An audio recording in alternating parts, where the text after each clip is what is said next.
കളിച്ചുകൂടി മാത്രല്ലല്ലോ ജീവിതം, ബാക്കിയുള്ളത് കൂടെ നോക്കണ്ടേ. നൈറ്റ് കപ്പിൾസ് ആണെങ്കിലും അവരുടെ വീട്ടിൽ നിന്ന് വിടണതല്ല, ഗേൾസിനെ വീട്ടിൽ നിന്ന് വിടണമെന്നില്ലല്ലോ. ന്യൂ ജനറേഷൻസ് പറയുകയാണെങ്കിൽ ഇപ്പോൾ ഒരു ഇത് ഉദ്ദേശിക്കുക, കാരണം അടിച്ചു പൊളിച്ച എന്നൊരിതാണ് മാത്രമാണ്. പക്ഷേ എന്താ പറയുക, അടിച്ചുപൊളി മാത്രല്ലല്ലോ ജീവിതം, ബാക്കിയുള്ളത് കൂടെ നോക്കണ്ടേ. നൈറ്റ് ക്ലബ്ബ് വേണ്ടെന്നാണ് പറയുന്നത്.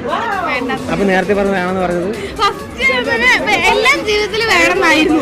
പക്ഷെ ഇത് നൈറ്റ് പറയുമ്പോൾ നൈറ്റ് ഒരുപാട് പേര് സ്പെൻഡ് ചെയ്യും, അതിലേക്ക് ഒരുപാട് ഇതാവുന്നതാണ്.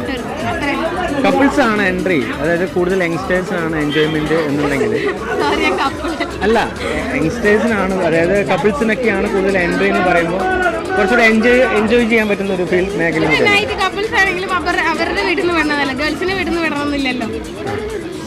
അപ്പൊ അത് കപ്പിൾസിന് എൻട്രി ആവണം, ശരി ആയിക്കോട്ടെ. കപ്പിളിനാണ് എൻട്രി എന്ന് പറയുകയാണെങ്കിലും അവര് വിടണമെന്നില്ലല്ലോ, ഗേൾസിനെ വീട്ടിൽ നിന്ന് വിടണം. സപ്പോസ് എന്റെ വീടുന്നാണെങ്കിൽ നൈറ്റ് ഒരു പ്രോഗ്രാമിന് വിടത്തില്ല. കാലം മാറി സാർ. പുതിയ തലമുറയിലെ പെൺകുട്ടികൾ അങ്ങനല്ല. അവർ വ്യക്തമായി വിളിച്ചു പറയും ആരാ, എന്താ, എങ്ങനെയാന്ന്. അത് ഉൾക്കൊള്ളാൻ പറ്റാത്ത താങ്കളുടെ പ്രായത്തിന്റെ സങ്കുചിത മനസ്സിന്റെ പ്രശ്നമാണ്. But you try to change mister senior.